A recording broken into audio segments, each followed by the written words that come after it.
From the Weather NorCal Command Center, this is your morning update.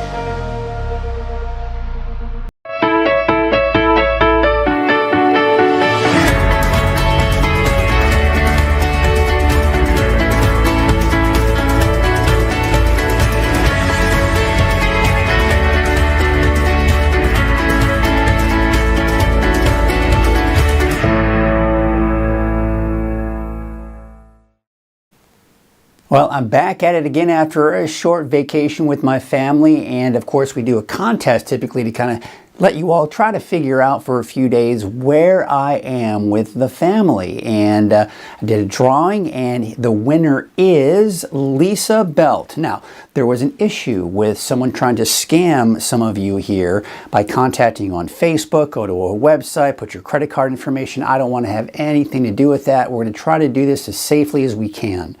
Okay, from moving forward. So I'm going to experiment with different ways with the next contest, which, by the way, there'll be another one coming up later this week here as we go on another family vacation. So we'll, of course, get into that a little bit later. But Lisa, congratulations to you. You have won some free Weather NorCal swag. Now, here's what I want you to do, Lisa.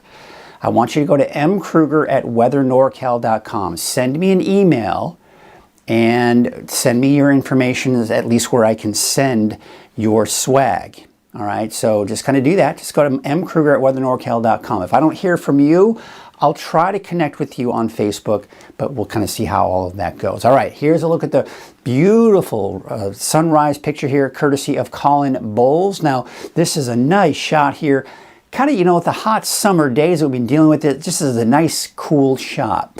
A nice sunrise here, the sun coming up, pool to help keep them cool during the day. And if you want to send in your photos, share them through the free Weather NorCal app. All you have to do is just go to the very bottom of the app, and then it'll direct you from there. And if you don't have the app, be sure to download it on your iPhone or your Android. You can do that for free today. All right, so here's a look at your weather headlines. The dense fog advisory for the coast this morning.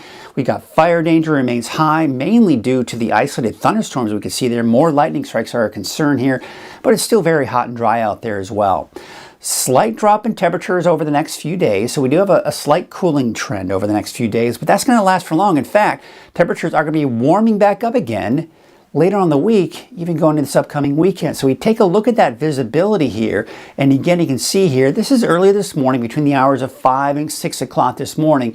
You can see some pretty dense fog out along the coast, which is again why we have that dense fog advisory until 9 o'clock this morning for both Del Norte and Humboldt counties along the coast, but even some of those inland areas are dealing with some of that as well. So we take a look at your neighborhood forecast at a glance. Of course, we can see those triple digits once again in the valley. But there's that chance for those isolated thunderstorms here for pretty much everywhere in the mountains, including Trinity County. Even some of the inland areas could be dealing with some of those thunderstorms. But as you start heading, say, west of Trinity County, west of Siskiyou County, those chances for thunderstorms are certainly going to be a little bit slimmer. All right, let's take a look at the latest on the fires. Now, one thing I want you to remember, when you're watching this, I'm recording this between the hours of 5 and 6 o'clock in the morning. Now, a lot of times, a lot of the new data comes in an hour or two after I record this. So a lot of this information that you see here, depending on when you're watching it, may be just a little old, okay? So this could be, the containment may be higher, the acreage may be higher, this may be a little different as well, but you get the basic idea here based on the latest data as I'm recording this.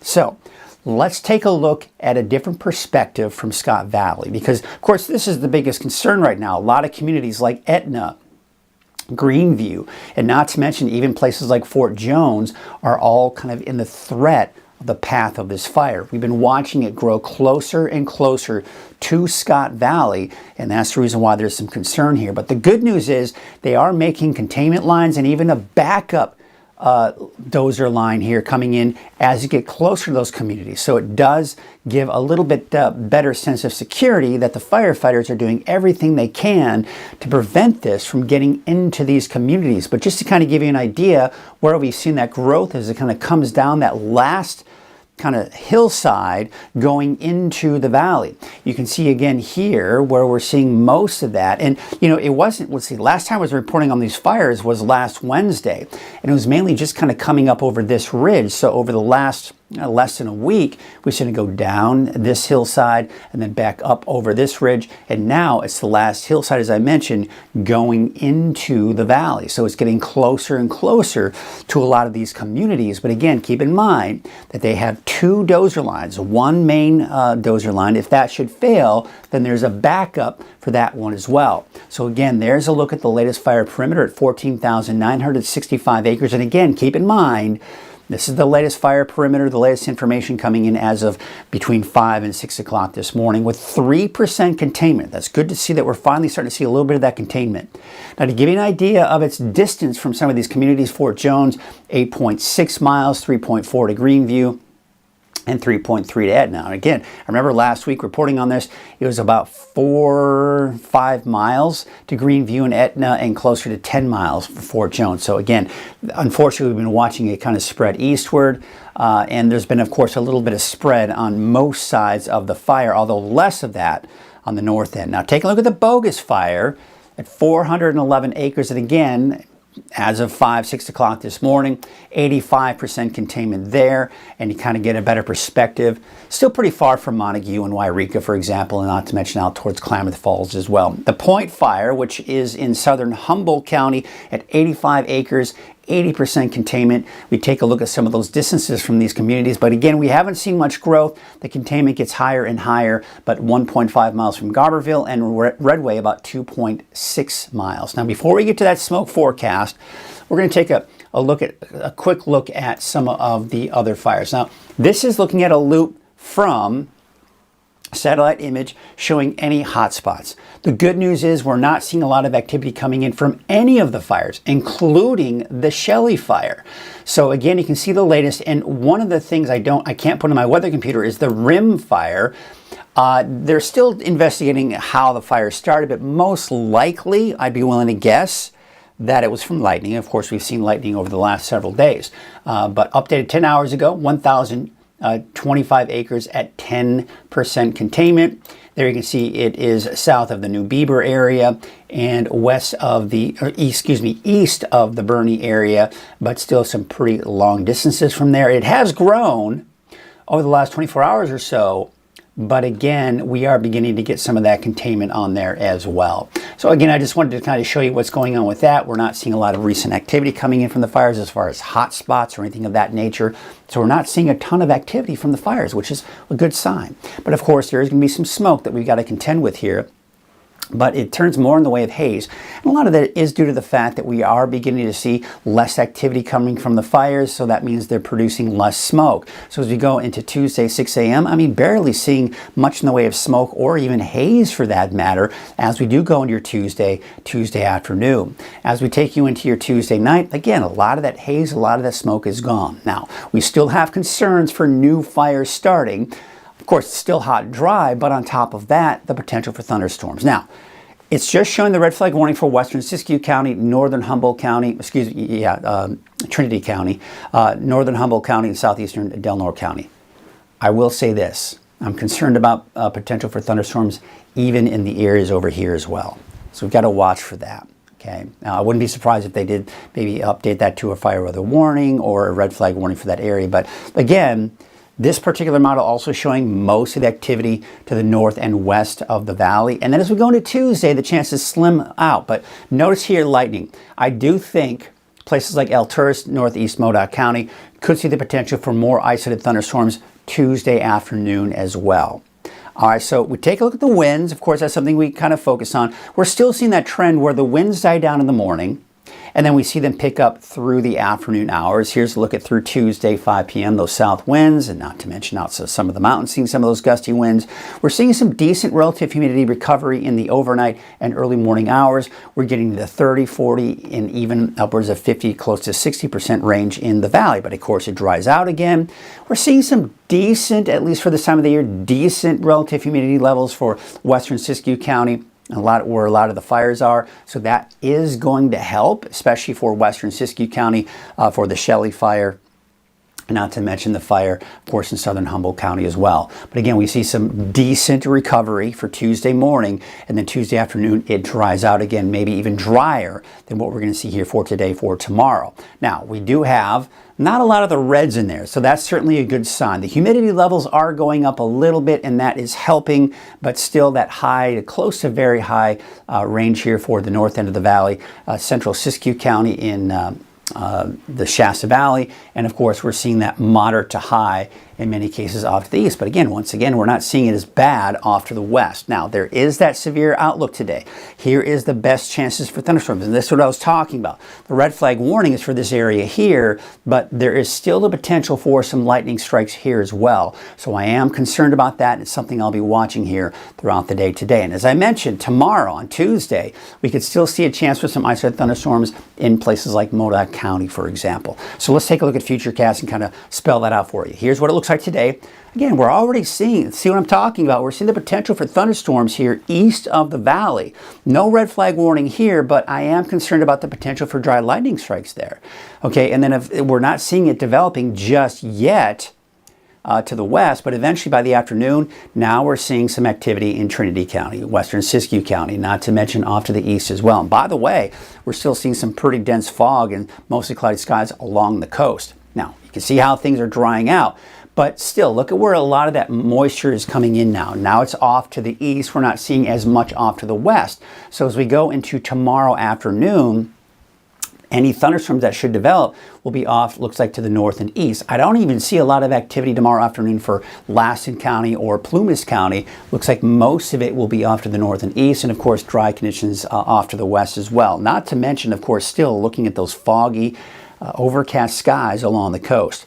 All right, we're going to switch gears now. We're going to talk about the heat because, yes, this area of high pressure has kind of moved off to the east. Now, as a result, our temperatures have dropped and will drop over the next few days. Let's just put it that way.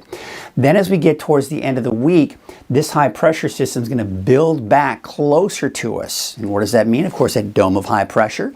As we get closer to that center of that dome of high pressure, the hotter our temperatures get. And that's what we're seeing here as we go into the end of the week and this weekend. But the good news is, after that, this area of low pressure right here is going to help to kind of break down and suppress that heat. And that will mean cooler temperatures for us as we go into Sunday, Monday, and Tuesday as well. So temperatures going up, but then back down again as we go into next week.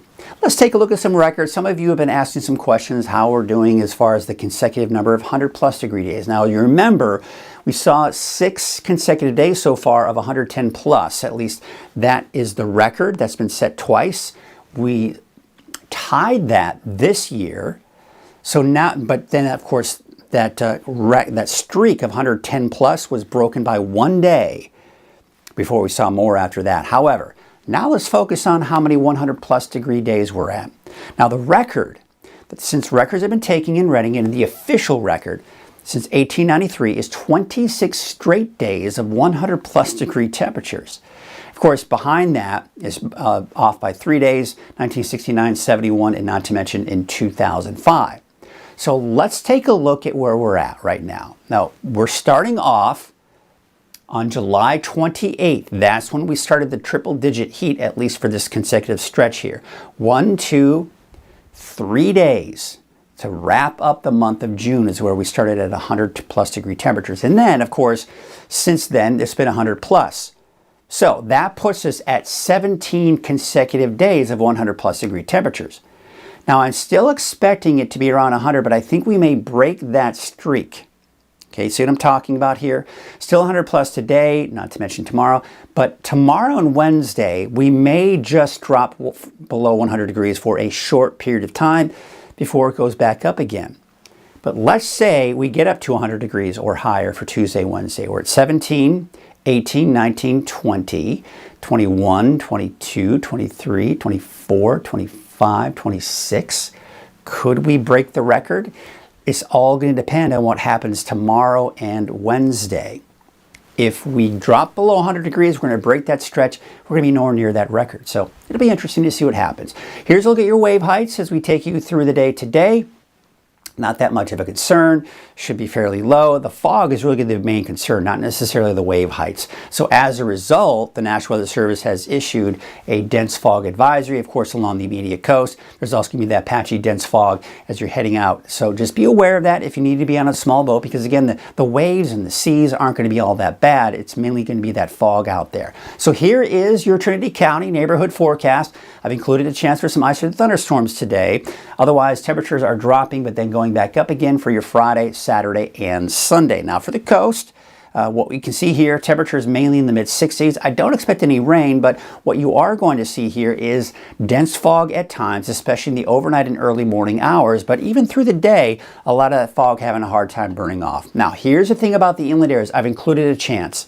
As I mentioned, is places like maybe Orleans, Hoopa, Willow Creek, sure, you could see a stray thunderstorm. As you head south, places like Garberville, Redway, for example, I think your chances are going to be slimmer. But don't be surprised if on Highway 96 here, maybe you see a stray thunderstorm. Now let's take you into Siskiyou County. Could see some isolated thunderstorms here as well. Happy Camp 105, 95 for Weed, as well as Mount Shasta City. And then taking a look at Modoc County, I've included the isolated thunderstorms today. A chance continuing into Tuesday, but then it looks like the chances for thunderstorms are gone by the middle of the week. And your Eastern Mountains neighborhood forecast today, isolated thunderstorms. I think most of the thunderstorms will be north of Lassen County to Modoc County for Tuesday. Dry. Temperatures dropping, but then going back up again by the end of the week and into this upcoming weekend. And your Valley neighborhood forecast brought to you by NorCal Tractor. Those temperatures today, upper 90s, about 100 degrees here. There's that dip. Look at Chico. I mean, you're down to 97, 98, but then back up to 100 degrees after that. 104 for Redding today, 103 for Cottonwood, and Red Bluff a high of 102. Let's take a look at that 7-day outlook for Redding. Again, we could possibly see that brief, just barely dropping below 100 degrees here by Wednesday. Otherwise, we are going to be looking at those chances for thunderstorms here for the mountains, but dry conditions and still hot and getting hotter by the end of the week and this upcoming weekend. Let nothing stand between you and the tree stand with this great offer on the fast, durable Kubota Sidekick. Featuring a gas-powered engine that delivers a top speed of 40 miles per hour, outstanding acceleration and handling with cargo, and a 2-year, 1,000-hour warranty. Get the Sidekick now for 0 down, 0% APR for 36 months or save $1,000. Tractors, trailers, rentals. You do it all, we do it local.